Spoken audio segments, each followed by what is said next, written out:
ආයිබෝවන් අද එතකොට අලුත් පාඩම් පටන් ගන්නවා පදාර්ථයේ අවස්ථා එහෙම නැත්නම් වායු නියම පාඩම. හරි. ඉතින් පදාර්ථයේ අවස්ථා තුනක් තියෙනවානේ. හරි. states of matter කිව්වම ඝන ද්‍රව වායු solid liquid gas කියලා තුනක් තිබුණාට ඉතින් මේකේ කතා කරන්නේ වායු ගැන විතරයි. හරි. ඝනවත් ද්‍රවවත් ගැන විශේෂයෙන් ඉගෙන ගැනීමක් සිද්ධ වෙන්නේ නැහැ. වායුවක් හැසිරෙන විදිහ අපි ගණිතමය නීති ටිකක් ඇතුළට දාලා කොහොමද ගණන් හදාගන්නේ සහ වායුවේ හැසිරීම විස්තර කරන්න කියන එක තමයි මේකේ වෙන්නේ. මේ පාඩමේ එතකොට ප්‍රධාන ගැටලු වර්ග තුනක් තියෙනවා. හරි. මම පළවෙනි එකකින් පටන් ගන්නම් ගණනයක් අවශ්‍ය වෙන ගැටලු. හරි. එතකොට ගණනයක් අවශ්‍ය වෙන ගැටලුවක මුලින්ම ඒකක පරිවර්තනය කරන්න ඕනේ. ඒ කියන්නේ SI ඒකක වලින් විතරයි මේ පාඩමේ ඕනම ගණනක් හදන්නේ. කලාතුරකින් අවස්ථා තියෙනවා SI ඒකක නොදත් ගාන හදන්න පුළුවන්. හැබැයි ඒ ගැන මම විශේෂයෙන් කියලා දෙන්න යන්නේ නැහැ. හේතුව එතකොට SI ඒකක ඕන වෙලාවට ඒක දාන්න නැතුව ඕන වෙලාවටත් SI නොවන ඒකක දායි. හරි. ඒ නිසා සම්මත ඒකක ස්ටෑන්ඩඩ් ඉන්ටර්නැෂනල් යුනිට්ස් විතරයි දාන්නේ. SI ඒකක විතරයි දාන්නේ, වෙන කිසි දෙයක් දාන්න එපා. මේකට හේතුව මේක විශේෂයෙන් කියන්න දැන් ඔයගොල්ලෝ බලයි ඉතින් අපි SI ඒකකනේ නිතර දාන්නේ කියලා. ඒකට හේතුව මේක. දැන් අපි රසායනික ගණනය ඉගෙනගෙන ඉවරයිනේ. එන්තැල්පි පාඩම එන්ට්‍රොපි ඒ කොටසත් ඉගෙන ගනිමින් පවතිනවා. එතකොට මවුල ඝන ඩෙසිමීටරයට වගේ ඒකක අපි පාවිච්චි කරනවා. කිලෝ ජූල් මවුලයට වගේ ඒකක පාවිච්චි කරනවා. හැබැයි ඝන ඩෙසිමීටර් කිලෝ ජූල් වගේව නෙවෙයිනේ SI ඒකක. ඒ වගේම පරිමාවට අපි පාවිච්චි කරන්නේ ඩෙසිමීටර් දැන් ඝන ඩෙසිමීටර්. හැබැයි පරිමාවේ SI ඒකකයේ ඝන මීටර්. ඒ වගේම ග්‍රෑම් වලින් තමයි අපි මෞලික ස්කන්ධ ලියන්නේ. ඒ වුණාට මේ පාඩමේදී මෞලික ස්කන්ධ පවා ලියන්න ඕනේ කිලෝග්‍රෑම් මවුලයට කියන එකකෙන්. ස්කන්ධ ලියන්නේ ග්‍රෑම් වලින් නෙවෙයි කිලෝග්‍රෑම් වලින් කියන එක ඊටාම පැහැදිලිව දැනගන්න ඕනේ. එතකොට ඔයා මේ වෙද්දි මුලා වෙලා ඉවරයි SI ඒකක වලින් පිටපැනලා ගිහිල්ලා. ඉතින් ඔයගොල්ලෝ දන්නවා ගොඩාක් ළමයි SI ඒකක වලින් එතකොට පිටපැනලා තමයි ගණන් හදන්නේ. ඒ නිසායි මම ඒක කිව්වේ. ඊට පස්සේ ගාණක් දුන්නාම විද්‍යාත්මක මොන හරි වචනයක් දෙනවනේ. විද්‍යාත්මක වචන දෙනවා ගානත් එක්ක. මම උදාහරණයක් කියන්නම් පොඩි ගානක්. මේක ගමුකෝ.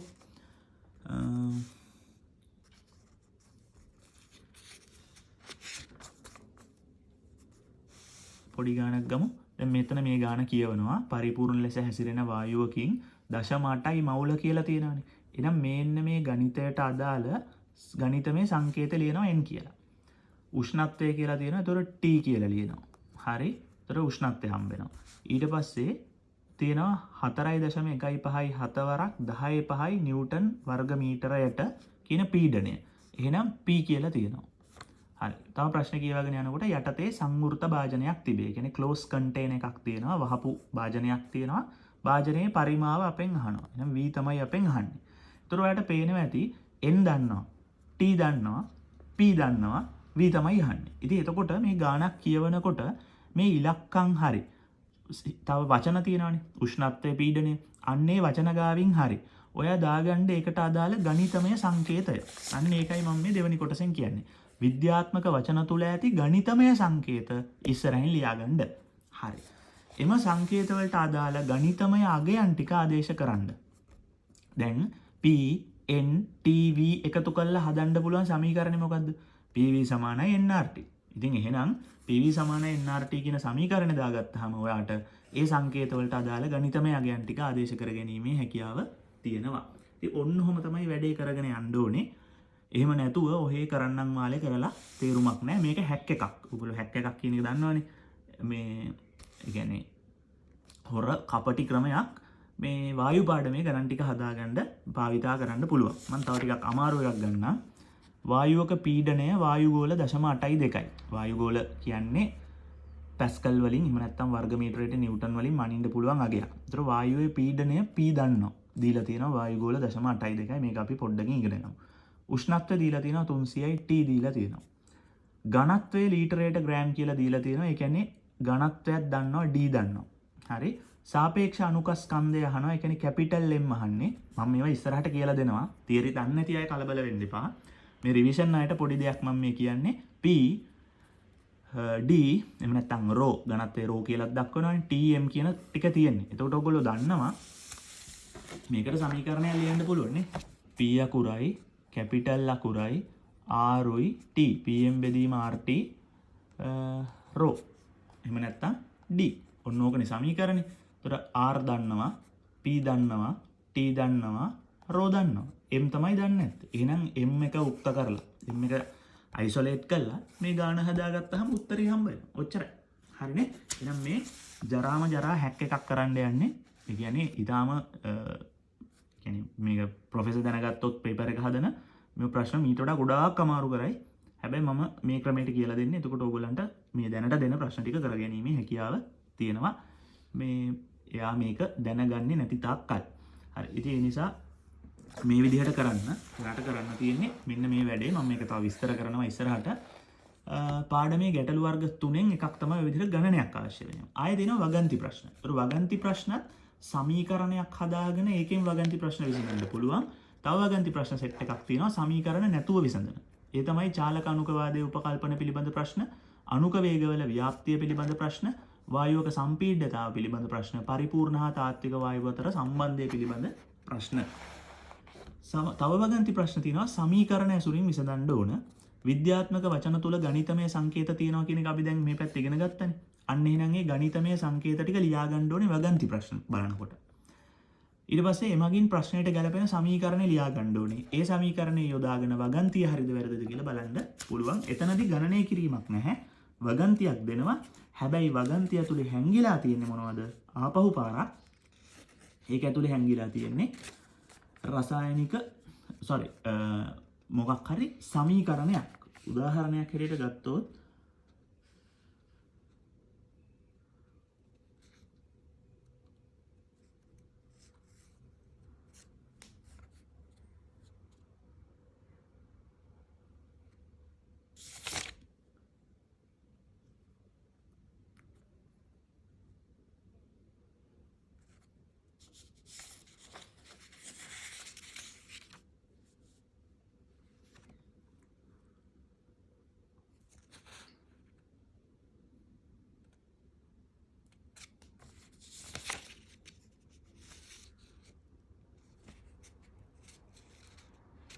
මෙන්න මේ වගේ ඒවා දෙන ලද උෂ්ණත්වයකදී ඒ කියන්නේ T කියලා තියෙනවා නියතයි. මම කියවනේ වචනයක් දැක්කොත් ඒකට සංකේත ලියන්න ඕනේ. වායුවක ඝනත්වය කියන්නේ D. එහි මෞලිය ස්කන්ධයට සෑම විටම අනුලෝමව සමානුපාතික වේ. මෞලිය ස්කන්ධය කියන්නේ කැපිටල් M. ඒතර දෙන ලද උෂ්ණත්වය මේක නියත නම් D කැපිටල් M ට සෑම විටම අනුලෝමව සමානුපාතික වේද කියලානේ බලන්න තියෙන්නේ. ඒතර මෙන්න සමීකරණය. R කියන එක නියතයක්. P ගැන වචනයක්වත් කියලා නැති නිසා ඉතින් මේ ප්‍රකාශය ගැන අපිට එච්චරම නිවැරදිව තොරතුරක් දෙන්න බෑ. මේ මට කියන්න අවශ්‍ය වෙන්නේ වගන්තියක් තිබුණට ඒක ඇතුලේ හැංගිලා තියෙන්නේ තාක්ෂණික පද ටිකක්. ඒ පද ටිකට ගණිතමය සංකේත දාගත්තාම ඔයාට ඒ සංකේත ටික පාවිච්චි කරලා හැදෙන සමීකරණ සිලබස් එකෙන් හොයාගන්න පුළුවන්. ඒතර අපි තනි පිටුවක මේ සමීකරණ ටික අවසාන වශයෙන් ලියලා තියාගත්තාම වගන්තිය කියවුවම ඔයා තේරුම් ගන්න ඕනේ මේ වගන්තියට අදාළ මේ සිංහල නෙවෙයි මේ තියෙන්නේ. මේ කෙමිස්ට්‍රි නෙවෙයි තියෙන්නේ. මේ තියෙන්නේ මැත්ස් කියන එක තේරුම් ගන්න ඕනේ. ගණිතය තියෙන්නේ. ඉතින් ඔන්න ඕක තමයි හැක් එක. ඉතින් අපි ওই විදිහට වැඩේ කරගෙන යන් මම කියලා දෙන්නම් ඉස්සරහට කොහොමද මේ වැඩ ටික කරන්නේ කියන එක. හරි. ඉතින් මේ වෙනකම් මේ කියපු හැමදේම රිවිෂන් අයට විතරයි අදාළ. තියරි අයට අපි පාඩම මුල ඉඳන්ම කරගෙන යනවා. එතකොට මේ හැක් එක ඔයගොල්ලන්ට තේරුම් ගන්න පුළුවන්. හැබැයි දැනට මම මේ කියපු කිසිම සමීකරණයක් තේරෙන්නේ නැහැ නේ. ඉතින් ඒ නිසා ඔයගොල්ලෝ ඒ ගැන වැඩි හිතන්න එපා. පාඩම මුල ඉඳන්ම අපි කතා කරනවා. හරි. අපි පටන් ගමු චාලක අණුක වාදය. එකෙන් තමයි පටන් ගන්නෙ. හරි. එතකොට වායුවක් කොයි වගේද කියලා පිච්ච එකක්. වායුවක් ගැන චිත්ත රූපයක් ඔයාලට තියන්න ඕනේ. වායුවක් හැසිරෙන්නේ කොයි වගේද කියන එක ගැන.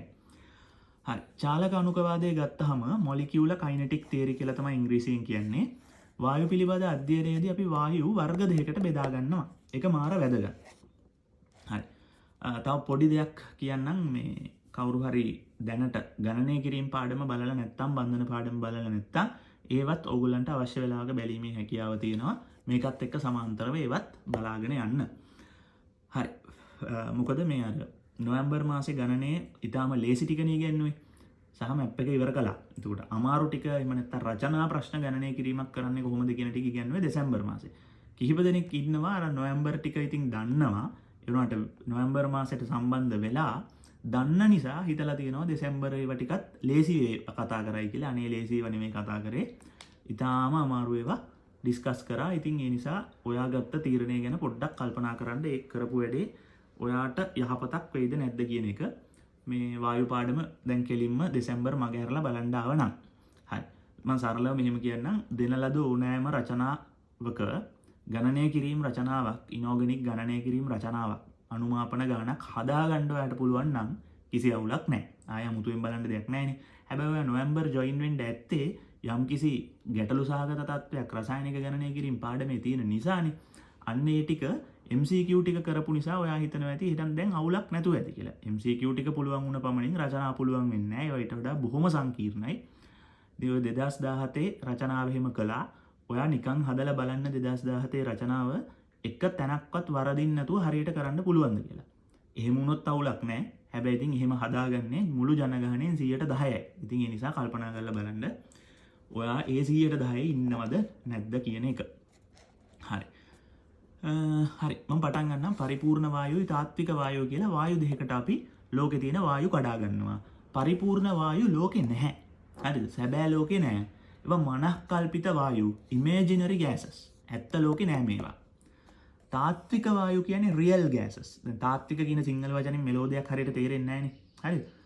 රියල් කිව්වහම හොඳටම තේරෙනවා මේ රියල් ඇත්ත කියන එක. හරි ඇත්ත වායුයි බොරු වායුයි තමයි මේ දෙකේ ඇත්ත තේරුම් දෙක. මේවා බොරු වායු, මේවා ඇත්ත වායු. දැන් ඔයගොල්ලෝ බලයි මොනක් එහෙකටද මේ පරිපූර්ණ වායු කියලා මනස්කල්පිත જાතියක් අපි මවා ගන්න ඕනේ කියන එක. ඒක තමයි ලෝකේ තියෙන ලොකුම ප්‍රශ්නේ මේ වෙලාවේ. හරි ඒකට තමයි උත්තර දෙන්න හදන්නේ.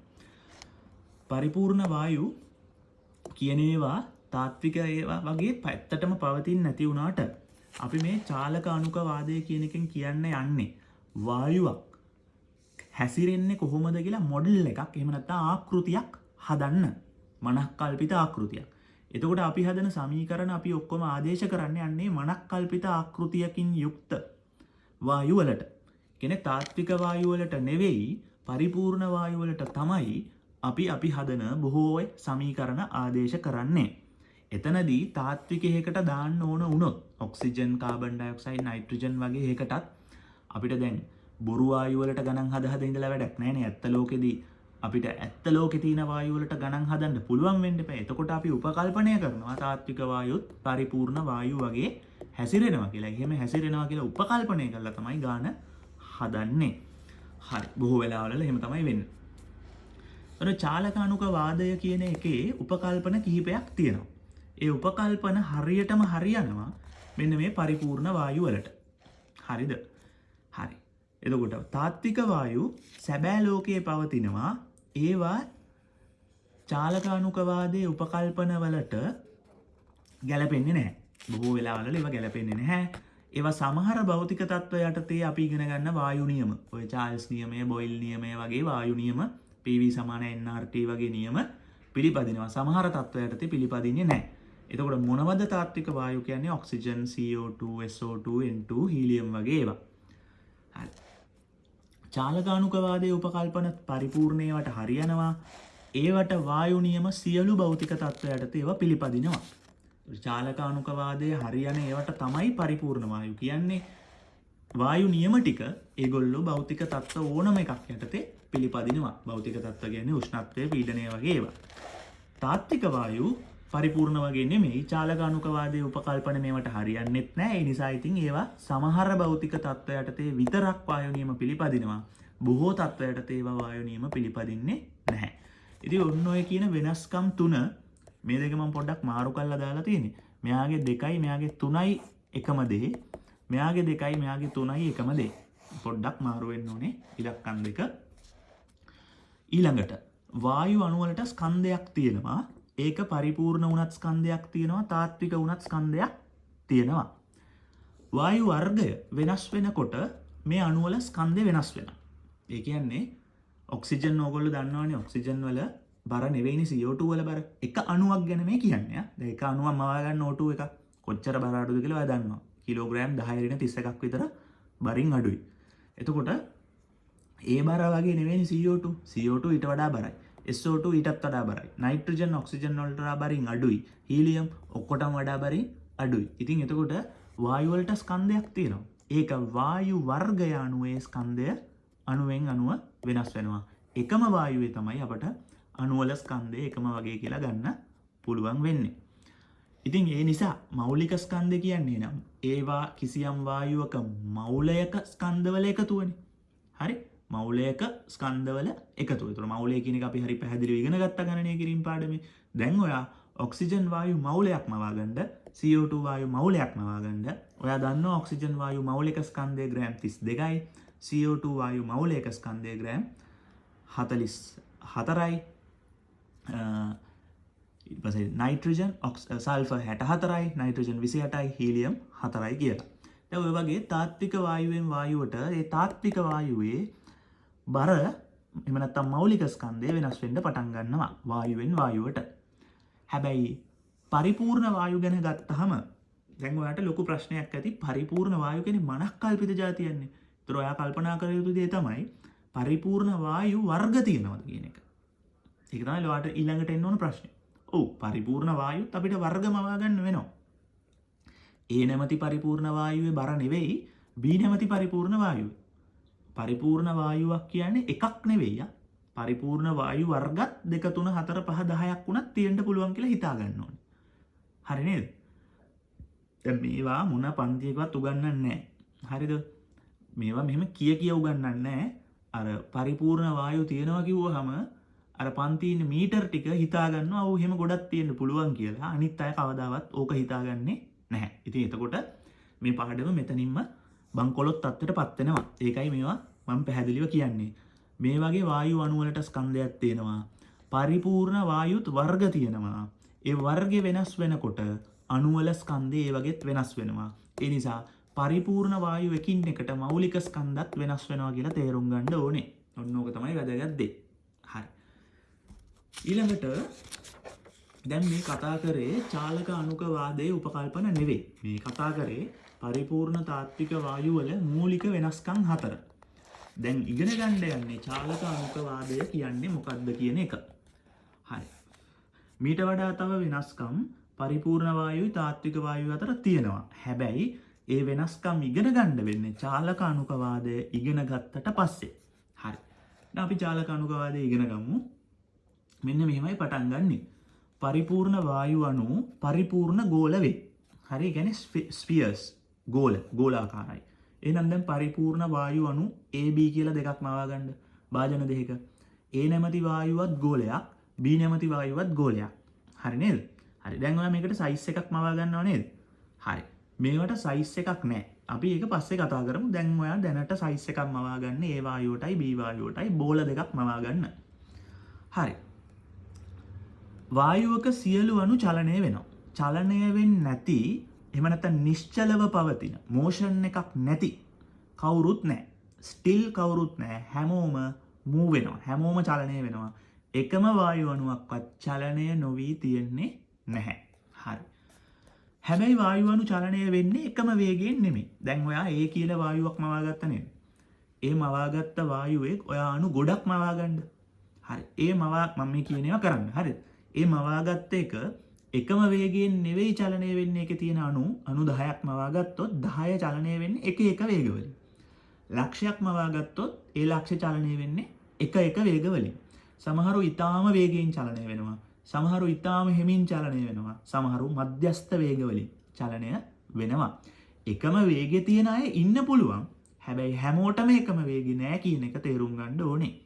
ඒක හරියට පන්තියක ඉන්න ළමයි ටිකක් අරගෙන ළමයින්ගේ උස මනිනවා. කොට ළමයි ගොඩක් ඉන්නවද? නෑනේ.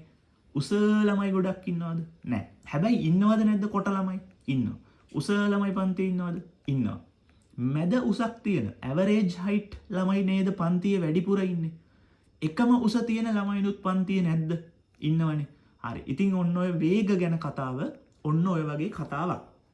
දැන් ඔය රූපේ ඔයා මවා ගන්න ඕනේ. ඕක මවන්න නැත්තම් ඔයාට කෙමිස්ට්‍රි කරන්න බෑ. හරි. විවිධ වේග වලින් චලනය වෙනවා. වායු අණුවක් සැලකුවාම ඒක නියත වේගයකින් එක අණුවක් දැන් සලකන්න. හරි. දැන් ඔයා අණු 10ක් හරි ලක්ෂයක් හරි මවාගෙන තියෙනවනේ ඒ නැමැති වායුවේ. හරි. ඔයා දැන් එක වේග වලින් කට්ටිය චලනය වෙනවා මවාගෙන ඉවරයි. වායු අණුවක් සැලකුවාම ඒක නියත වේගයකින් තමයි යන්නේ. හරිනේ? දැන් මේ පරිපූර්ණ වායුවක් මවාගෙන තියෙන්නේ ඒ නැමැති නියත වේගයකින් චලනය වෙනවා. චලනය වෙන්නේ අහඹු ලෙස සරල රේඛාවක් දිගේ. අහඹු කියන්නේ spontaneous, random. නියත වේගය කියන්නේ at a constant speed. සරල රේඛාවක් කියන්නේ straight line. හරිනේ? එතකොට වායු අණුවක් නියත වේගයකින් අහඹු ලෙස සරල රේඛාවක් දිගේ ගමන් කරනවා. ඒ සරල රේඛාවක් දිගේ යනවා කියන්නේ මෙහෙම කෙලින් යන්නේ. ඔහොම මේ කවුරු හරි අණුවක් හම්බුනහම ආපෝ මේකෙක් ඉන්නවා මං ඈත් වෙලා යන්න ඕනේ. එහෙම යන්නේ නැහැ. පැහැදිලිද? ඔන්නෝක මාර වැදගත්. ඒ වගේම වේගය දැන් බස් එකක් යවුවොත් හරි බස් එකක් තල්ලු කරොත් ටික වෙලාවක් ගිහිල්ලා ඒක මග හිටිනවනේ. මෙයා එහෙම නැහැ. මෙයා චලනය වෙන එක නතර වෙන්නෙත් නැහැ. වේගය වැඩි වෙන්නෙත් නැහැ. වේගය අඩු වෙන්නෙත් නැහැ. නියත වේගයකින් යන්නේ. අහඹු ලෙසයි යන්නේ. සරල රේඛාවක් දිගේ යන්නේ. ඉතින් ඔන්න ඔය කාරණා ටික ඉතාමත්ම වැදගත්. ඔයා තේරුම් ගන්න එක. හරි. මම මේ MCQ එක පෙන්නන්නම්. 2007 26 වෙනි MCQ එක පරිපූර්ණ වායු පිළිබඳව සත්‍ය නොවන්නේ එක අහන්නේ. හරිද? අපිට දැනට මේ 3 වෙනි එක කරන්න පුළුවන් මේ ඉගෙන ගත්ත ටිකෙන්. හරි. අණු අහඹු ලෙස සරල රේඛා දිගේ එකම වේගයකින් ගමන් කරයි. දැන් බැලූ බැලමට මේක බොහෝ දෙනෙක්ට හරි. අණු අහඹු ලෙසද යන්නේ? ඔව්. සරල රේඛාවක් දිගේද යන්නේ? ඔව්. නියත වේගයකින් යනවා කිව්වොත් ඔව්. එකම වේගයකින් යනවා කිව්වොත් අණුවක් ගැනද කියලා තියෙන්නේ? අණු ගැනද? අණුවක් ගත්තොත් යන්නේ එකම වේගයෙන් තමයි. හැබැයි අණු ගොඩක් ගත්තොත් එක එක යන්නේ එක වේගවලින්. පැහැදිලිද? පන්තියේ සියලුම ළමයි එකම උස කියලා මේ කියලා තියෙන්නේ.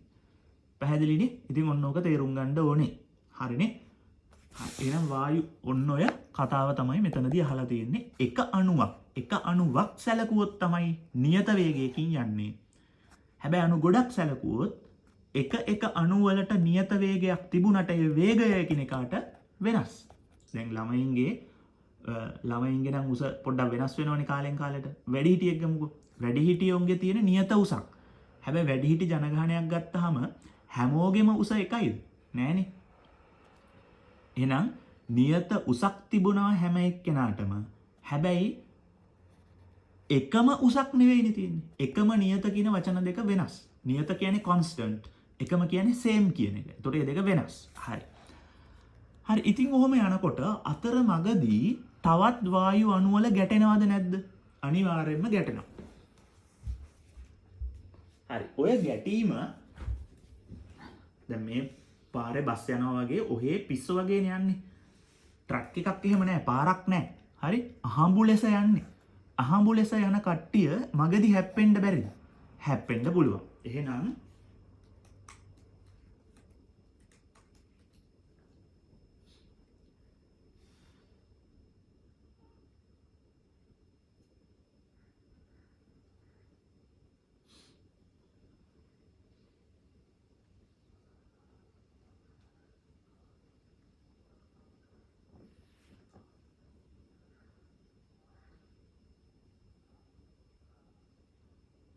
හරි. මේක බලන්නකො මේ රූපේ. හරි. දැන් ඔයගොල්ලන්ට පේනවා ඇති A නැමැති වායුව නිල් පාටයි, B නැමැති වායුව රතු පාටයි. මේවා පරිපූර්ණ වායු. ඒකයි මේවා ගෝලාකාර වෙන විදිහට ඇඳලා තියෙන්නේ. හැබැයි B වායුවේ සයිස් එකයි A වායුවේ සයිස් එකයි එකම සයිස් එකෙන් නේද මේ ඇඳලා තියෙන්නේ. ඔයාලට පේනවා ඇති රතු බෝලයි නිල් බෝලයි එකම සයිස්. මේක වැරදි. එක සයිස් වෙන්න ඕනේ වාගේ මවා ගැනීම හැටියට දැනට. හරි නේද? මොකද බර වෙනස් කියන එක අපට පෙන්න ගන්න ඕන නිසා. තව පොඩ්ඩකින් මම කියනවා මේවට සයිස් එකක්වත් නැහැ කියලා. ඒක වෙනම කතාවක්. ඒක අපි පස්සේ බලමු. දැනට මේ රූපේ මේ ගොල්ලන්ගේ බර වෙනස් කියන එක තේරුම් ගන්න ඕනේ. නිල් බෝල එකම බර, රතු බෝල වෙනස් තව බරක්. ඊට පස්සේ නිල් බෝල දිහා බලන්න. මෙන්න මේ බෝලේ හරි? මේව දැන් පිස්සෝ වගේ එහෙම යනවා. අපි එක නිල් බෝලයක් ගමු. මෙන්න මේ නිල් බෝලේ. හරි? මේක පේනවා ඇති මාර හැමින් යන්නේ නේ. හරි? වැදුනහම එකපාරට වේගයෙන් යනවා.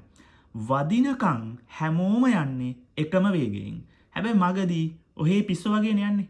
පාරවල් නැහැ. ඒ නිසා මේගොල්ලෝ එහෙ මෙහෙ හැප්පෙන්න පටන් ගන්නවා. එකිනෙකාගේ හැප්පුණාම පොඩ්ඩක් වේගවල ආයෙත් වෙනසක් සිද්ධ වෙනවා. එතකොට සරල රේඛාවක් දිගේද යන්නේ බලන්න. ඔව්. නියත වේගයෙන්ද යන්නේ බලන්න. ඔව්. හැප්පුණාට පස්සේ වේගය වෙනස් වෙන්න අනිවාර්යයෙන්ම පුළුවන්කම තියෙනවා. ඉතින් ඔන්න ඔය ටික තමයි තේරුම් ගන්න ඕනේ. හරි. හරි. එතකොට ඒ ටික හරි.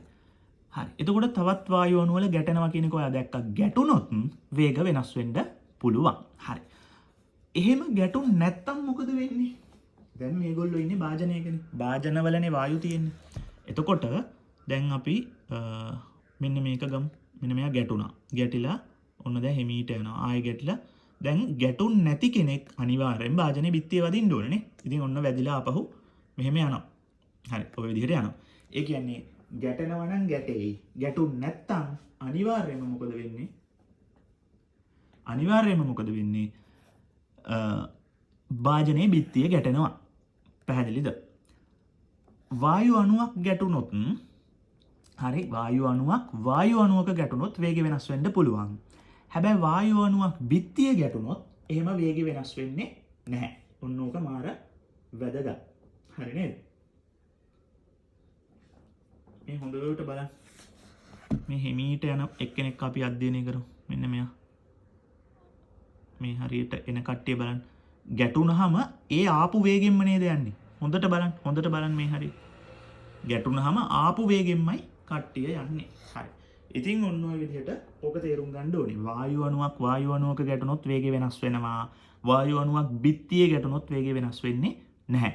ඒ කියන්නේ ගිය වේගෙන්ම ආපස්සට එනවා. හරි. එතකොට ඉතින් ඔන්න ඔය කතන්දරේ හරියටම තේරුම් ගන්න ඕනේ. ඔය වීඩියෝ කෑල්ලෙන්. හරි නේද? ඔයාට ඔක බොහොම පහසුවෙන් තේරුම් ගන්න පුළුවන්. ඔක ගත්තේ විකිපීඩියා එකේ මොලිකියුලර් කයිනටික් තියරි කියලා ගහන්න. හරි. එතකොට මේ ඒකත් මම පෙන්නන්නම්. කයිනටික් තියරි ඔෆ් ගෑසස් කියලා ගහන්න. එහෙම නැත්නම් මොලිකියුලර් කයිනටික් තියරි කියලා. එතකොට මෙන්න මේ GIF එක එනවා. ඕක බලා ගන්න. හරි. ඕක තමයි වාගේ වායුවක් පිළිබඳ දැනට තියෙන්න ඕන චිත්ත රූපය. මම ඕක තව පොඩ්ඩක් වෙනස් කරනවා. හරි. දෙවැනි එක. දැන් අපි කතා කරා මේ වායු චලනය වෙන හැටි සහ ඒවේ වේග ගැන. හොඳයි. හරි. අණු අතර අන්තර් අණුක ආකර්ෂණ බල කියලා જાතියක් අපි ඉගෙන ගන්න ඕනේ අණු අතර තියෙනවා කියලා. intermolecular attractions. හැබැයි අණු ඕනවට වඩා ලං වුණොත් අණු අතර අන්තර් අණුක විකර්ෂණ බලක් තියෙනවා. කොයි වෙලාවටද විකර්ෂණ එන්නේ? අන්තර් අණුක විකර්ෂණ බල ඇතිවන්නේ අණු අතර දුර අතිශය අඩු වුණොත් විතරයි. එහෙම මේ දෙන්නෙක් පොඩ්ඩක් ලං කරා කියලා විකර්ෂණ ඇති වෙන්නේ නැහැ. මේ ගානට එනකොට එන්නේ ආකර්ෂණ. ඕනවට වඩා ලං කරොත් විතරයි විකර්ෂණ ඇති වෙන්නේ. හරි. ඉතින් වායුවකටත් ඕක පොදුයි. වායු අණු ටිකක් ඈතින් තිබුණොත් ආකර්ෂණ ඇති වෙනවා. වායු අණු ඕනවට වඩා ලං කරොත් විකර්ෂණ ඇති වෙන්න පුළුවන්. හරි. කොහොම වුණත් පරිපූර්ණ වායු ගැනනේ අපි කතා කරන්නේ. ඒ වගේ ආකර්ෂණත් නැහැ, විකර්ෂණත් නැහැ. මොනවවත් නැහැ. නැත කියලායි කියන්නේ. පැහැදිලිද? ඔර තාත්වික වායු තියෙනවනේ. ඒ කියන්නේ චාලකානුකවාදයේ අපි මේ ගහන බොරු ටික. හරි මේ තඩි බොරු ටිකන්නේ කියන්නේ මේවා වෙන්නේ නැහනේ ඇත්ත ලෝකේ. හරි. හරි. එහෙනම් ඒ බොරු ටික ඇත්ත වායු වන තාත්වික වායු වලට මේ බොරු ගහන්න බෑ. ඒවේ අන්තරාණුක ආකර්ෂණ බල තියෙනවා, විකර්ෂණ බල තියෙනවා, ඔක්කොම තියෙනවා. හැබැයි මේ පරිපූර්ණ වායුව කියන ආකෘතියේ ඔය මොන එකක්වත් නැහැ. පැහැදිලිද? එහෙනම් ආකර්ෂණ බල නැත්තම් අණු අතරයි අණුයි භාජනයේ බිත්ති අතර සිදුවන සියලු ගැටුම් පූර්ණ ප්‍රත්‍යස්ත වෙන්න ඕනේ නේද? ගැටුම් කියන්නේ collisions. හරි. පූර්ණ ප්‍රත්‍යස්ත කියන්නේ totally elastic collisions කියන එක එතකොට. එම නිසා ගැටුම් වලදී ශක්ති හානියක් නැහැ. ඒකයි මේකේ වැදගත් ඊළඟ පොයින්ට් එක. ඔය ගිය කෙනෙක් භාජනයේ බිත්තිය වැදුන කෙනෙක් ආපහු ඒ වේගයෙන් එනවා. එතකොට එයාගේ ස්කන්ධ වෙනස් වෙන්නෙත් නැහැ. වේගය වෙනස් වෙන්නෙත් නැහැ. ඒ නිසා එයාගේ ශක්තිය වෙනසක් සිද්ධ වෙන්නේ නැහැ. මොකද ඔයගොල්ලන්ට භාගයයි mv වර්ගය දාන්න පුළුවන්. half mv squared gives you the kinetic energy. ඒතර චාලක ශක්තිය ගන්න භාගයයි mv වර්ගය දානවා. එතකොට චාලක ශක්තිය මෙහෙම ගිහිල්ලා වැදිලා එන කෙනෙක්ගේ වෙනස් වෙන්නේ නැහැ. හැබැයි හොඳට බලන්න මේ ගැටෙන්නේ වායු අණු ගැටුනොත් එක්කෙනෙක්ගේ චාලක ශක්තිය අඩු වෙලා අනිත් ගැටිච්ච එක්කෙනාගේ එක වැඩි වීමේ හැකියාව තියෙනවා. මොකද එතකොට වේගය වෙනස් වෙන නිසා. හරි.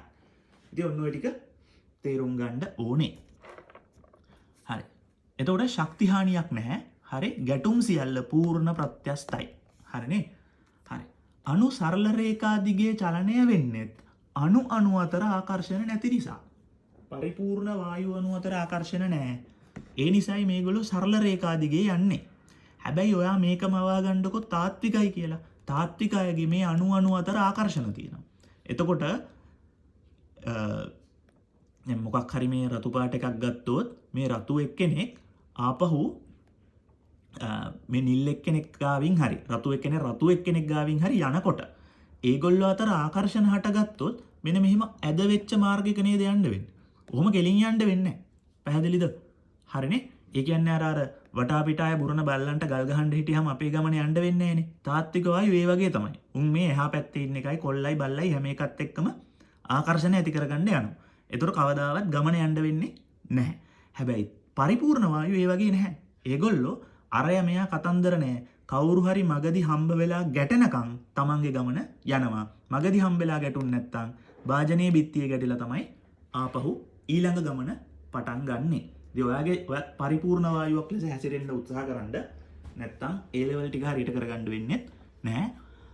මගදී හම්බෙන කොල්ල බල්ලා කෙල්ල ඔය මොනවා හම්බුණත් තමන්ගේ ගමන ගිහිල්ලා ඉවර කරගන්න නැත්තම් ඉතින් තාත්වික වායුවක් වගේ වායු නියමයක්වත් ආදේශ කරගන්න බැරුව තමයි ඉන්න වෙන්නේ. හරි. ඒතර පරිපූර්ණ වෙන්න උත්සාහ කරන්න පරිපූර්ණ වෙන්න බැරි වුණාට එහෙම උත්සාහ කරන්න ඒක තමන්ගේ ජීවිතේට හොඳක් මිස නරකක් සිද්ධ කරන එකක් නැහැ. හරි. ඉතින් ඔය ටික තමයි තියෙන්නේ. මේ අණු සරල රේඛා දිගේ චලනය වෙන්නේ අණු අතර ආකර්ෂණ බල ඇති වෙන්නේ නැති නිසායි. හරි. අන්තර් අණුක ආකර්ෂණ බල නැහැ නේද? එහෙනම් පරිපූර්ණ වායුවන ඔය AB දෙන්නට ප්‍රතික්‍රියාවක් කරන්න පුළුවන්ද? AB දෙන්නට කවදාවත් මේගොල්ලෝ මේ ගැටුණට මේගොල්ලෝ ලං වුණාට ප්‍රතික්‍රියා කරන්නේ නැහැ. අන්න ඒක තේරුම් ගන්න ඕනේ. හිතන්නකො මේ නිල් පාට කට්ටිය කොල්ලෝ. හරිද? මොරටු එන්ජිනියරින් ෆැකල්ටි කෙල්ලෝ ටික තමයි රතු පාට කට්ටිය. ඇයි මේ අනුපාතය අඩුයිනේ? හරි කොල්ලෝ ගොඩයි කෙල්ලෝ අඩුයි.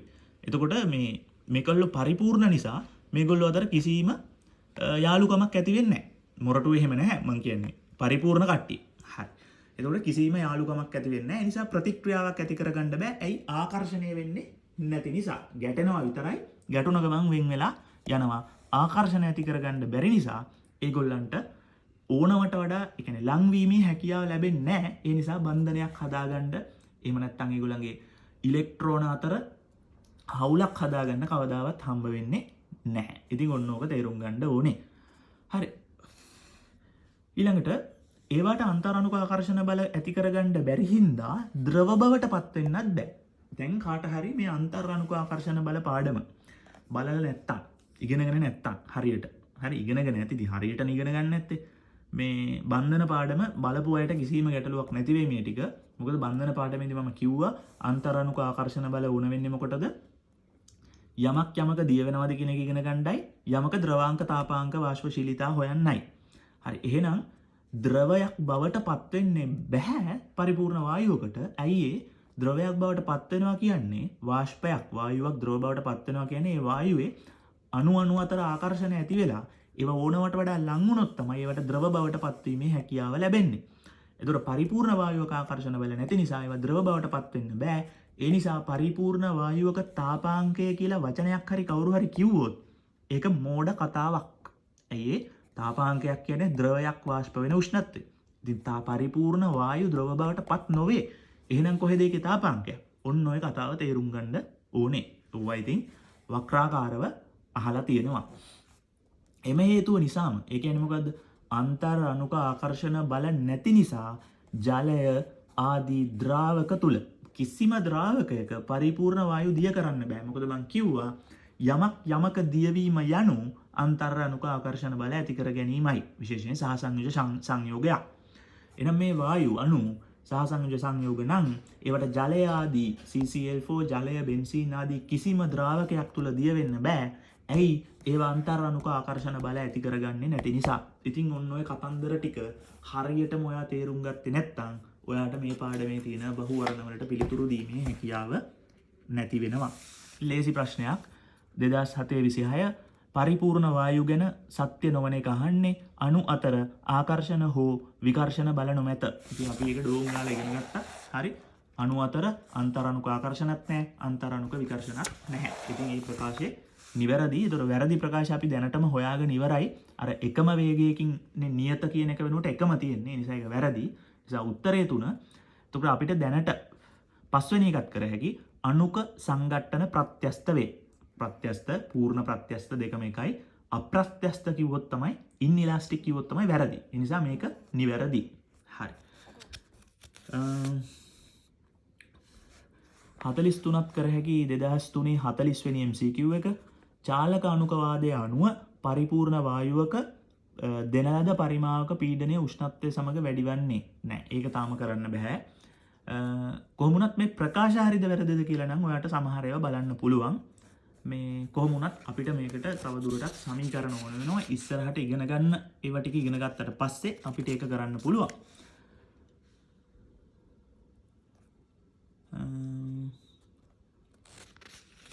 බලමු අපි දැනට කරන්න පුළුවන් එකක්.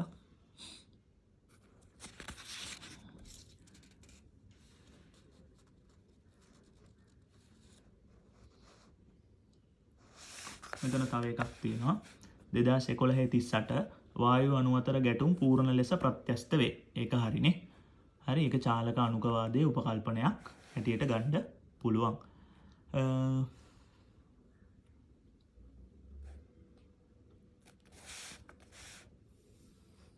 මෙන්න පරිපූර්ණ වායුවක 2014-46 පරිපූර්ණ වායුවක සියලුම අණු එකම වේගයෙන් ගමන් කරයි.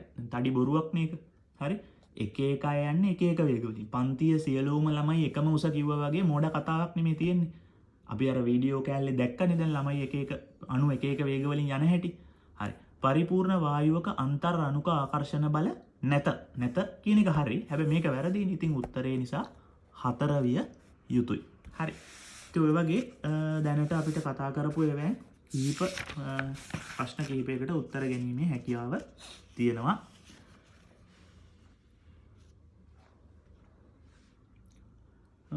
හරි. දරුණුම ප්‍රශ්න දෙකක් සාකච්ඡා කරන්න තමයි යන්නේ. දැන් මේවා ඉතින් සෑහෙන සිහි කල්පනාවෙන් ගෙහුවේ නැත්තම් ගහන්න බෑ. හොඳේ. 2654 පරිපූර්ණ වායු අණුවක් පුළුවන් නම් වීඩියෝ එක පෝස්ට් කරලා බලන්න. පරිපූර්ණ වායු අණුවක් ඔයත් කරන්න බඳුනේ බිත්තියක් මත ගැටී ආපසු විසිවන විට අණුවේ ගම්‍යතාව වෙනස් වේ. දැන් අපි ඉගෙන ගත්ත සරලව ස්කන්ධය වෙනස් වෙන්නේ නැහැ. වේගය වෙනස් වෙන්නේ නැහැ. හරි. ස්කන්ධයේ වේගයයි ස්කන්ධයේ ප්‍රවේගයයි ගුණිතය තමයි ගම්‍යතාව කියන්නේ. හරි. දැන් ගම්‍යතාව වෙනස් වේ කියලා තියෙන්නේ. එතකොට m වෙනස් වෙනවද? නැහැ.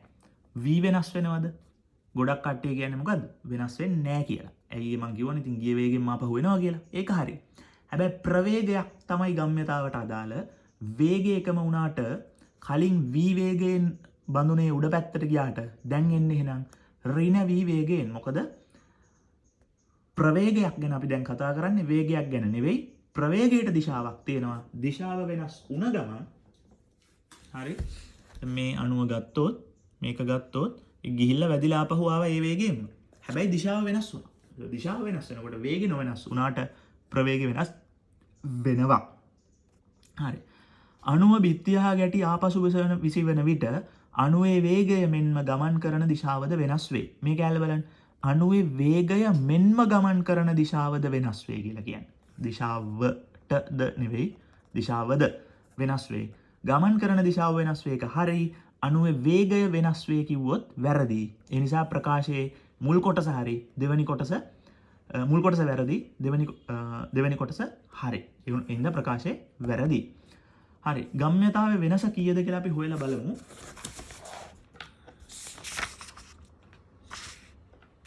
ගම්‍යතාවේ වෙනස අපි හොයමු.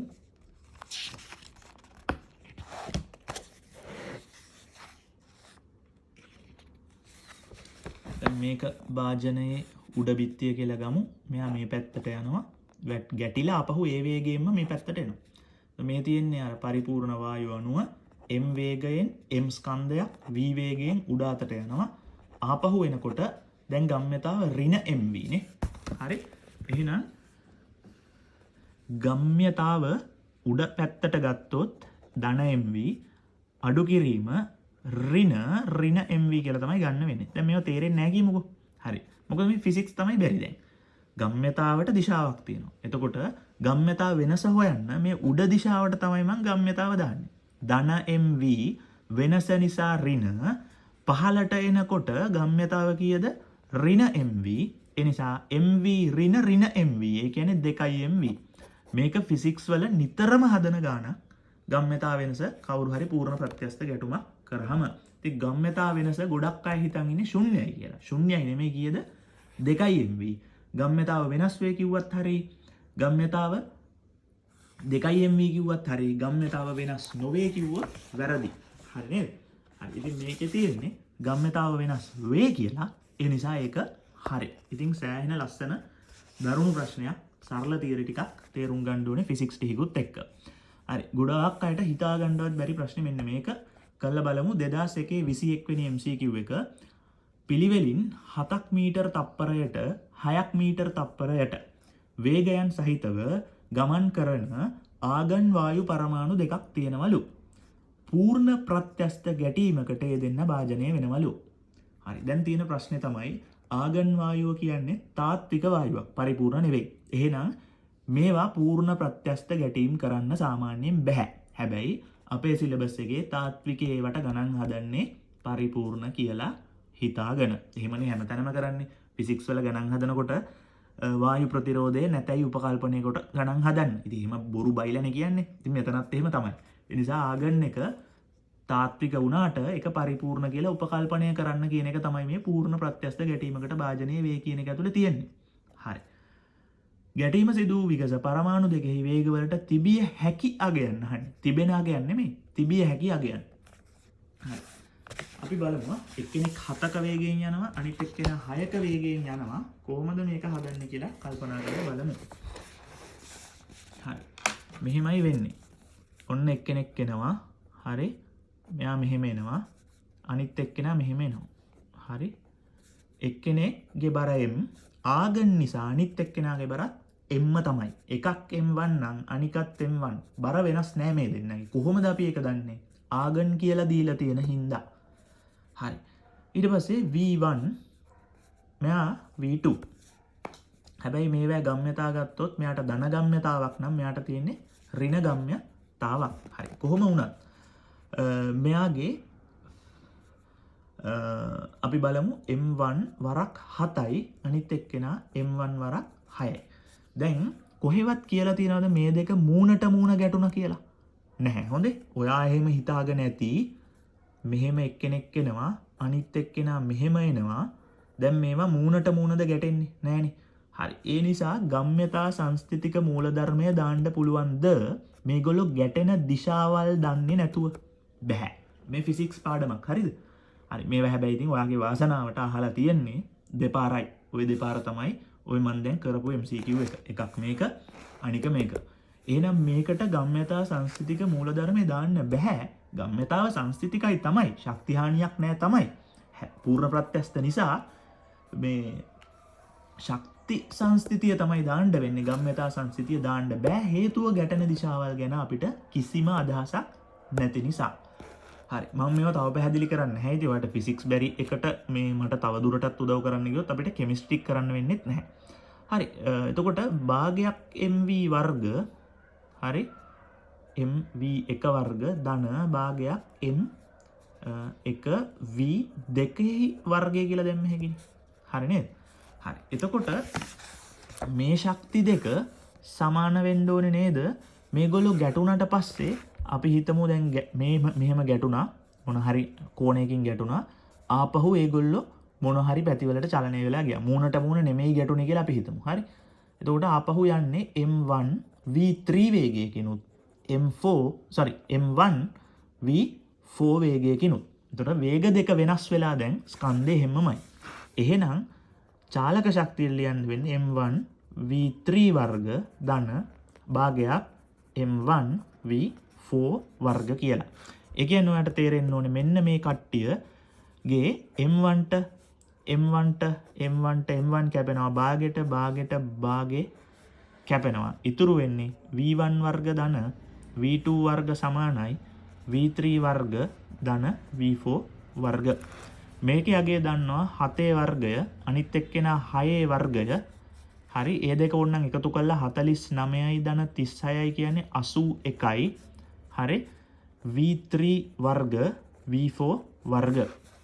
හරි හරි එතකොට මේ උත්තරේ 81ට සමාන වෙන්න ඕනේ. හරි ඒ කියන්නේ කිසියම් සංඛ්‍යා දෙකක් දීලා ඇති අපිට උත්තරවල යුගල්. හරි මේ මොන යුගලෙද වර්ගය සමාන වෙන්නේ 81ට කියලා බලන්න ඕනේ. හරි අපි පළවෙනි එකෙන්ම පටන් ගමු. 9 වර්ගය කීයද? 9 වරන් 9 81යි. 2 වර්ගය කීයද? 4යි. 81යි 4යි කීයද? sorry මෙතන 85යි යා. හරි. මේ 81යි 4යි කීයද? මේක 8යි. sorry මේක 9යි. 9 වර්ගය ධන 2 වර්ගය. ඒත් කීයද? 85යි. ඉතින් ඒ කියන්නේ ඒක තමයි උත්තරේ. හරි නේද? 8 වර්ගය කීයද? අපි ඒවත් නිකන් බලමු. 8 වරක් 8 64යි. 5 වරක් 5 25යි. එතකොට 64 ධන 25 කීයද? 80යි 89යි නේ. හරි. ඉතින් ඒක සෙට් වෙන්නේ නැහැ. 85ට සමාන වෙන උත්තරේ හොයන්න ඕනේ. ඒ කියන්නේ ඔයාලට තේරෙන්න ඕනේ මේකට හරි උත්තරයක් කියන්න බෑ. දීලා තියෙන උත්තර ආදේශ කර කර බලලා හරි උත්තරේ හොයන්න වෙනවා. ඒකයි තිබිය හැකි කියන එක දීලා තියෙන්නේ. ඔයාට පුළුවන් නම් වෙන මොනවා හරි උත්තර දෙකක් දාලා 85 අරන් පෙන්නන්න. හරි? ඒ උත්තරෙත් හරි. හැබැයි මෙතන දීලා තියෙන පහ ඇතුලේ 85 එන්නේ එකට විතරයි. එතකොට මේක ට්‍රයල් ඇන්ඩ් එරර් ප්‍රොසෙස් එකකින් හදන ගානක්. හරි නේද? ඒ කියන්නේ කරනවා වරදිනවා. එක බැරි වුණොත් දෙක බලනවා. දෙක බැරි වුණොත් තුන බලනවා. තුන බැරි වුණොත් හතර බලනවා. හතර බැරි වුණොත් පහ බලනවා. ඒගොල්ලෝ අපිට කොච්චර ආදරේද කියනවා නම් පුතේ උඹ මේ මෙච්චර පට්ට ගානක් මෙච්චර දුරක් හදාගෙන ආවතරම් දක්ෂයෙක් නම් මම උඹට උත්තරේ අංක එකටම දාලා දෙනවා කියලා තමයි ඔය දාලා දීලා තියෙන්නේ. ඔයාගේ වෙලාව ඉතුරු කරන්න. හරි. ඉතින් ඒ නිසා මේ ප්‍රශ්නේ හදපු ප්‍රොෆෙසර් ගැන මට තියෙනවා ඉතාමත්ම සෑහෙන භක්තිමත් හැඟීමක් සුපිරි ගාන. හැබැයි දක්ෂ කෙනෙක්ට ගොඩ යන විදිහට තමයි යා ලේසියෙන් උත්තරේ ගන්න පුළුවන් විදිහට දීලා තියෙන්නේ. ගොඩක් අය කරන්නේ මේ ගම්ම්‍යතා සංස්ථිතිය දාන්න හදනවා 7යි 6යි 13යි ඒ 13 එකතු වෙන විදිහ උත්තරයක් හොයනවා 8යි 5යි 13යි කියලා ලියනවා. හේතුව එහෙම ලියන්නේ හිතනවා ගම්ම්‍යතා සංස්ථිතිය දැම්ම හැකි කියලා මේකට. ඇයි ඒ m1 v1 ධන m2 v2 සමානයි m2 නෙමෙයි අපි එකම ස්කන්ධනේ ගත්තේ m1 v3 m1 v4. එතකොට m1 කැපෙනවනේ ගම්ම්‍යතා සංස්ථිතිය දාලා. හරි මේවා වැරදි ඉතින්. හරිද? ගම්ම්‍යතාවට දැන් මෙහෙම ධන දාන්නත් බෑනේ දිශා දෙක වෙනස්නේ. හරි. ඉතින් ඔහොම තමයි වැරදියට කරන විදිය 7යි 6යි 13යි 8යි 5යි 13යි කියලා උත්තරය අරන් පෙන්නනවා. මේවා සම්පූර්ණයෙන් වැරදි. හේතුව ගැටෙන දිශා ගැන අපිට මෙලොව අවබෝධයක් නැති හින්දා ගම්ම්‍යතා සංස්ථිතිය දාන්න බෑ. එහෙම නැතුව ගම්ම්‍යතා සංස්ථිතියක් නෑ නෙවෙයි. පූර්ණ ප්‍රත්‍යස්ත නිසා ගම්ම්‍යතා සංස්ථිතිය තියෙනවා. හරි. ඉතින් ওই ටික තමයි මට ඒ සම්බන්ධයෙන් කියන්න තියෙන්නේ.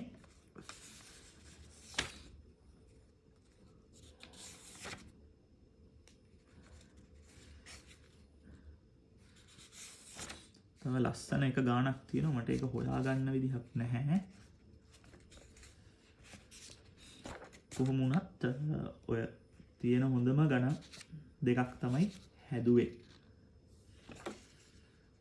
හරි මේ තියෙන්නේ 2005-44 තාත්වික වායු පරිපූර්ණ නොවන බවට සාක්ෂි. හරිනේ. ඉතින් අපි ඒක කතා කරමු. තාම මේ ටික කතා කරලා ඉවර වෙලා. මේක තමයි ඊළඟට තියෙන ලස්සනම ප්‍රශ්නේ. මම එතකොට තුන්වෙනි කොටසට එනවා. එතකොට පළවෙනියට අපි කතා කරේ අණු වල චලනය වීම සම්බන්ධ විස්තර සහ ගැටුම් සම්බන්ධ විස්තර.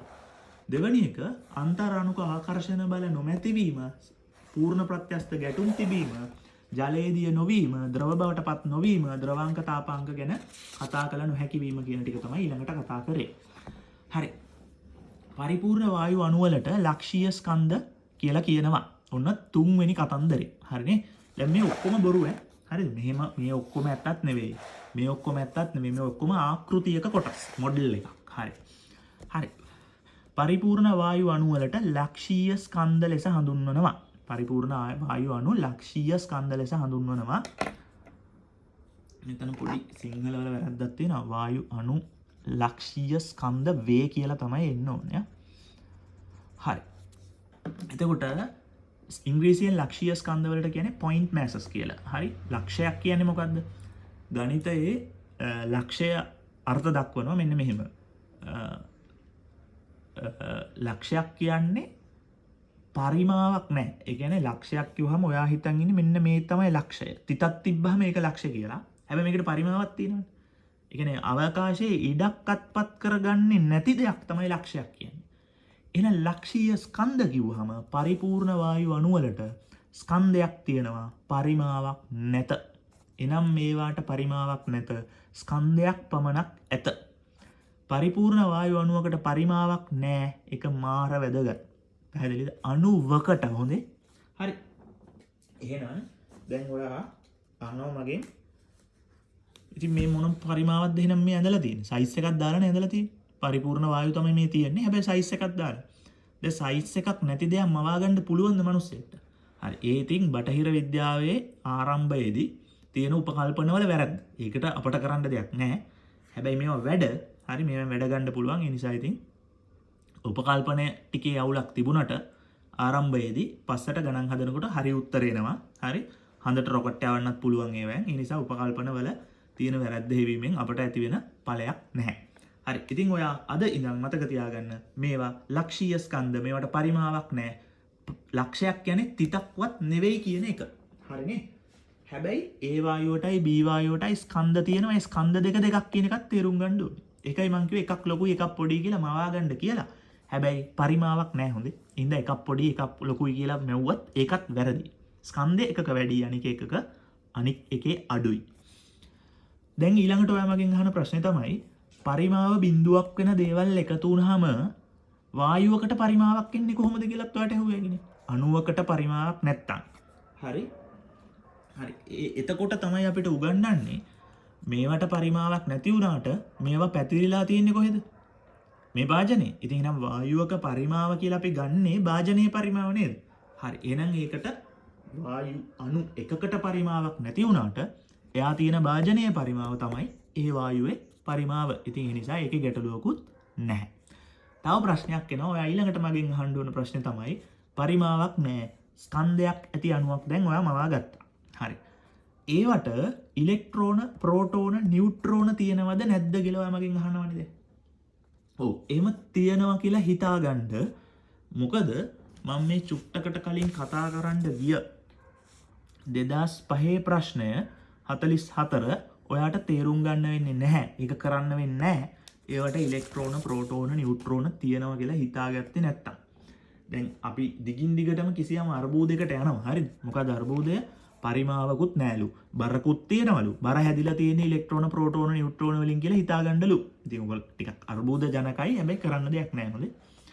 හරි. පරිපූර්ණ වායු අණුවක් ඒ පවතින භාජනීය පරිමාව එක්ක සැලකුවාම ඒ අණුවේ පරිමාව නොගිනිය හැකි තරම් කුඩා බව මේ අණුව තේරුම් ගන්න පුළුවන් නේද? දැන් මේ අණුවක් තිතක්නේ. ඒ කියන්නේ තිතකුත් නොවන තිතක්. ඒක තියෙන භාජනය කොයිතරම් පොඩි එකක් නේද? එතකොට භාජනයේ සයිස් එකත් එක්ක බැලුවහම මේ අණුව කොයිතරම් පොඩිද කියලා ඔයා දැන් තේරුම් ගන්න ඕනේ. ඒ නිසා අණුවේ පරිමාවට සාපේක්ෂව වායුවේ පරිමාව එහෙම නැත්නම් වායු භාජනයේ පරිමාව ඊටාම විශාලයි. ඒ නිසා අණුවේ පරිමාව නොගිනිය හැකි තරම් කුඩා බව ඔයා තේරුම් ගන්න ඕනේ. හරි. ඉතින් ඕක පන්න එලෝ අපෙන් අහන ප්‍රශ්නයක්. හරි.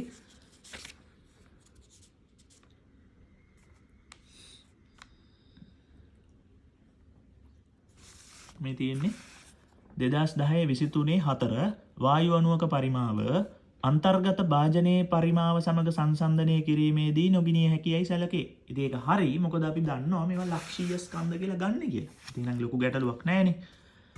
හරි. ඊළඟ එක පරිපූර්ණ වායු අණු දෙකක් අතර දුර සැලකුවාම ඒ කියන්නේ මෙන්න අණු දෙක අතර දුර. අණු දෙකේ සයිස් එක ඒත් නොගිනිය හැකි තරම් කුඩයි නේද? ඔන්න ඕක තමයි ඊළඟට තේරුම් ගන්න තියෙන දේ. ඇයි අණු දෙකේ සයිස් එක නොගිනිය හැකි තරම් කුඩයි කියලා කියන්නේ? මොකද අණු දෙකේ සයිස් එකක් නැහැ. ඉතින් ඒතකොට ඒ දුරත් එක්ක බැලුවාම අණු වල සයිස් එක නොගිනිය හැකි තරම් කුඩයි කියන එක එimhe හිතාගන්න එකේ කිසිම වැරද්දක් නැහැ. එතකොට විභාගෙට ප්‍රශ්න අහනකොට එකම ප්‍රශ්නේ විදි තුනකට අහනවා. මෙහෙම අහනවා. පරිපූර්ණ වායු අණු ලක්ෂීය ස්කන්ධ ලෙස හැසිරේ. ඒකත් හරි. පරිපූර්ණ වායු අණුවක් ඒ පවතින භාජනයේ පරිමාව සමග සැලකුව විට අණුවේ පරිමාව නොගිනිය හැකි තරම් කුඩා වේ කියලා අහනවා. ඒකත් හරි. පරිපූර්ණ වායු අණු දෙකක් අතර දුර සැලකුව විට එක් පරිපූර්ණ වායු අණුවක පරිමාව නොගිනිය හැකි තරම් කුඩා වේ කියලා අහනවා. එතකොට එකම උපකල්පනය මේ ඒක විදි 3කින් ඔයාගෙන් අහනවා. ඒ තුනම හරි කියලා දැනගන්න එක තමයි වැදගත් දේ. හරිනේ? හරි. ඔයාට ඔයා වායු පාඩම මීට කලින් ඉගෙනගෙන තියෙනවා නම් ඔයා බොහෝ වෙලාවට ඉගෙනගෙන ඇත්තේ මේකෙන් සමහර විට දෙකක් වෙන්නේ නැති. උනාට ඔය තුනම වැදගත් කියන එක තේරුම් ගන්න ඕනේ.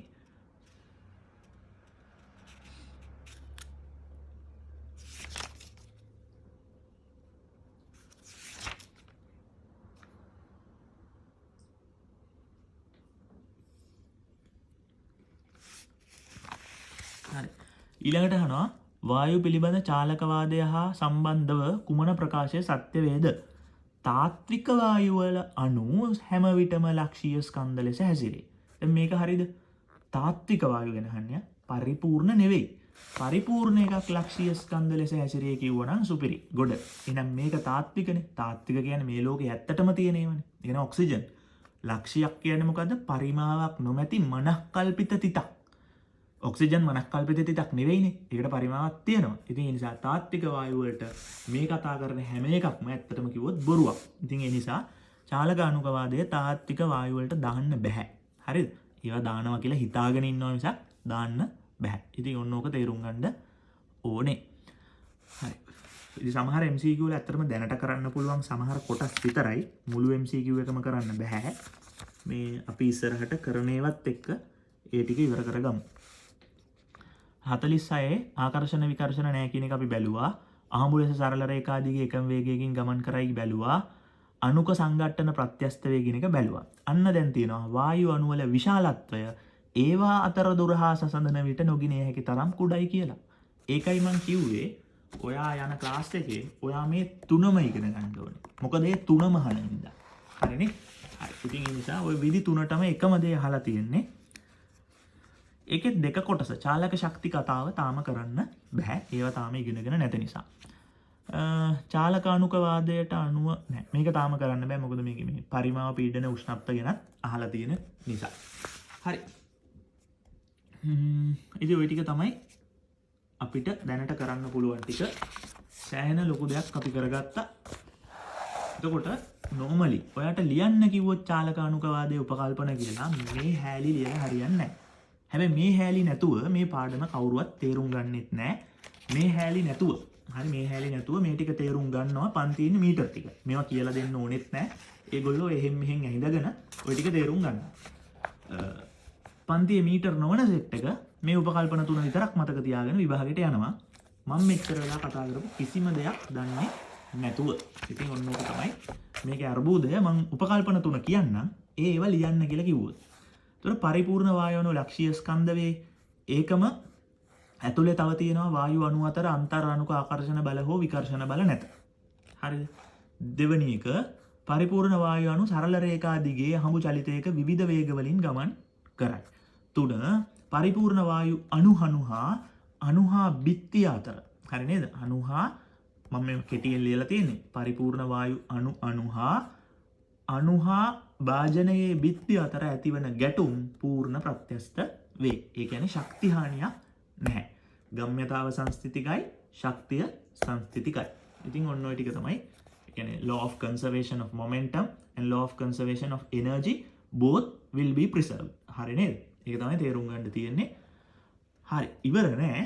ඔයගලන්ට මතක ඇති මම පරිපූර්ණ වායු, තාත්වික වායු කියලා දෙකකට බෙදාගෙන ඒවැ ලක්ෂණ 4ක් කතා කළා. මම ආයෙ කියන්න මේවා මනක්කල්පිතයි පරිපූර්ණ වායු සැබෑ ලෝකේ නෑ. තාත්වික වායු සැබෑ ලෝකේ තියෙනවා. චාලකානුකවාදයේ උපකල්පන හරියටම හරියනවා පරිපූර්ණේවට, තාත්විකේවට එහෙම හරියටම හරියන්නේ නැහැ. හරි යනවා කියලා හිතාගෙන ගණන් හදනවා. ගණන් හදනවා කියන්නේ වායු නියම වන ඔය බොයිල් නියමේ, චාල්ස් නියමේ සහ ඊට පස්සේ තියෙන නියම ටික ඒව මේවට දානවා. ඒව සමහර වෙලාවට හරි මේවට ඒව දැම්මොත් වායු නියම ටික සියලු භෞතික තත්ත්ව යටතේ පරිපූර්ණ වායු පිළිපදිනවා. අන්තිම එක මේ ಜಾති දෙකටම ස්කන්ධ තියෙනවා. වායු වර්ගය අනුව ඒවැ ස්කන්ධ වෙනස් වෙනවා. ඒ නිසා වායු වර්ගය අනුව මෞලික ස්කන්ධත් වෙනස් වෙනවා. පරිපූර්ණ වායුත් වර්ග තියෙනවා. A B C D E කියලා ඔයා හිතා ගන්න ඕනේ කියන එක වැදගත්. ඉවර නෑනේ. පරිපූර්ණ වායු තාත්වික වායු අතර තව වෙනස්කම් 6ක් තියෙනවා. ඔක්කොම 11යි. ඒ 6 ගන්න නම් මම මේ ටික උගන්වලා ඉන්න ඕනේ. ඒ නිසායි මම මේ ටික උගන්වලා ඊටු 6 කතා කරන්නේ. එහෙනම් අපි පස්වෙනි එකෙන් පටන් ගන්නවා. 4ක් කතා කරලා ඉවරයි. පරිපූර්ණ වායු ලක්ෂීය ස්කන්ධ පරිමාවක් නැත. මේවා ලක්ෂීය ස්කන්ධ නෙවෙයි පරිමාවක් ඇත. ඔක්සිජන්ට පරිමාවක් ඇත. CO2 වලට පරිමාවක් ඇත. 6 අන්තර් අණුක ආකර්ෂණ බල හා විකර්ෂණ බල මොනවද? නැත පරිපූර්ණ වායු වල. තාත්වික වායු වල අන්තර් අණුක ආකර්ෂණ බල හා විකර්ෂණ බල දෙකම ඇත. සරල රේඛා දිගේ නියත වේග වලින් ගමන් කරනවා අහඹු ලෙස. මේගොල්ලෝ සරල රේඛා දිගේම යන්න ඕනේ නැහැ. ඔය ළඟින් ගියොත් ආකර්ෂණ බලයක් ඇති වුණොත් ලඟ වෙනවා, විකර්ෂණය ඇති වුණොත් ඈත් වෙනවා. එතකොට කොහොම වක්‍රාකාර පතවල හරි කර්ව්ඩ් පාත්වේස් වල යෑමේ හැකියාවත් මෙයාලට තියෙනවා. සරල රේඛා දිගේ යන්නත් පුළුවන්, නොයන්නත් පුළුවන්. වේගයත් එහෙමයි. විකර්ෂණය වුණොත් එකපාරට ඈත් වෙලා ළඟින් ඔහොම වේගයෙන් යන්න පුළුවන්. ආකර්ෂණය වුණොත් පොඩ්ඩක් ත්වරණයකින් ආකර්ෂණය වෙන්න පුළුවන්. ඒ නිසා මේවැ වේගය නියත වෙන්නේ මන්දන ත්වරණ, ඩිසෙලරේෂන්, ඇක්සලරේෂන් මේවට තියෙන්න පුළුවන්. හරි. ප්‍රතික්‍රියාවලට සහභාගී වෙනවද? නැහැ. මේගොල්ලොන් ප්‍රතික්‍රියා වෙන්න බෑ. ඇයි ඒ? අන්තර් අණුක ආකර්ෂණ බල නැති නිසා සරල රේඛා දිගේ යනවා. අන්තර් අණුක ආකර්ෂණ බල නැති නිසා ප්‍රතික්‍රියාවලට සහභාගී වෙන්නේ නැහැ. අන්තර් අණුක ආකර්ෂණ බල නැති නිසා ද්‍රව කරන්න බෑ. ඒ නිසා තාපාංක ගැන කතා කරන්න බෑ. අන්තර් අණුක ආකර්ෂණ බල විකර්ෂණ බල නැති නිසා ජලය දිය කරන්න බෑ. අන්තර් අණුක ආකර්ෂණ බල විකර්ෂණ බල නැති නිසා ගැටුම් පූර්ණ ප්‍රත්‍යස්තයි.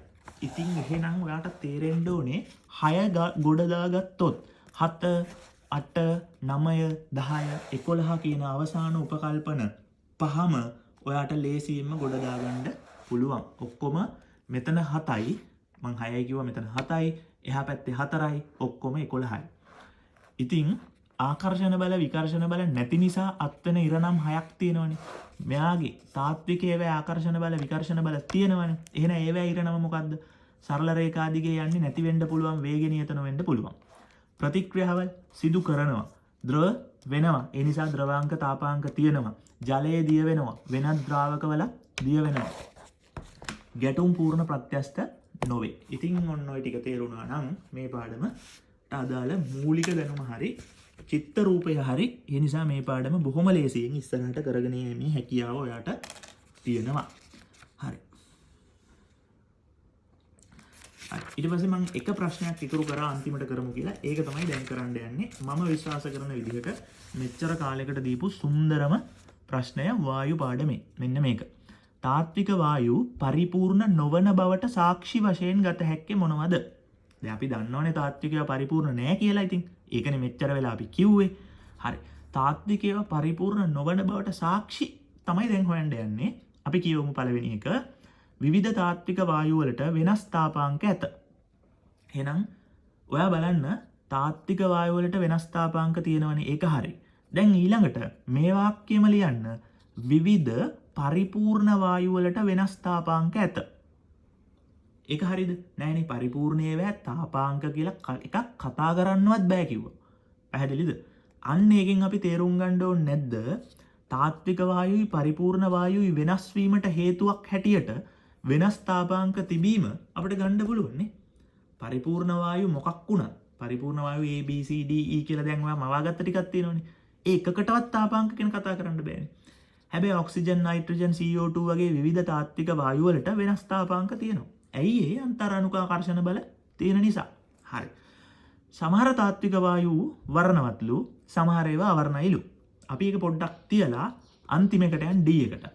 සමහර තාත්වික වායු එකිනෙක සමග රසායනික ලෙස ප්‍රතික්‍රියා කරයි. ඒක හරිනේ. හරි. ඒ වාක්‍යයම තාත්වික කියන එක කපලා පරිපූර්ණ දාන්න. සමහර පරිපූර්ණ වායු එකිනෙක සමග රසායනික ලෙස ප්‍රතික්‍රියා කරයි. වැරදිනේ. ඇයි වැරදි? අන්තර් අණුක ආකර්ෂණ බල නැති නිසා කිසිම පරිපූර්ණ වායුවකට එකිනෙක සමග ප්‍රතික්‍රියා කරන්න බෑ. එහෙනම් AD දෙකේදීම ඔයාලට පේනවා ඇති අන්තර් අණුක ආකර්ෂණ බල ඇති නැතිවීමෙන් නේද තාත්වික ඒවා පරිපූර්ණ ඒවාට වඩා වෙනස් වෙන්නේ. තාත්වික ඒවා ආකර්ෂණ බල තියෙනවා, පරිපූර්ණ ඒවා ආකර්ෂණ බල නැහැ. ඒ නිසා AD ප්‍රකාශ හරි. තව අපි බලමු සමහර තාත්වික වායු වර්ණවත් වන අතර අනෙක් ඒවා අවර්ණ වේ. හරි. වායුවකට වර්ණයක් එන්නේ ඇයි කියන එක දැනගන්න ඕනේ. ඒක තියෙන්නේ කොහෙද? ඉනෝගනික් වල. ඉතින් ඒ නිසා දැනට ඔයාලට සමහර විට මේක කරන්න බැරි වෙන්න පුළුවන්.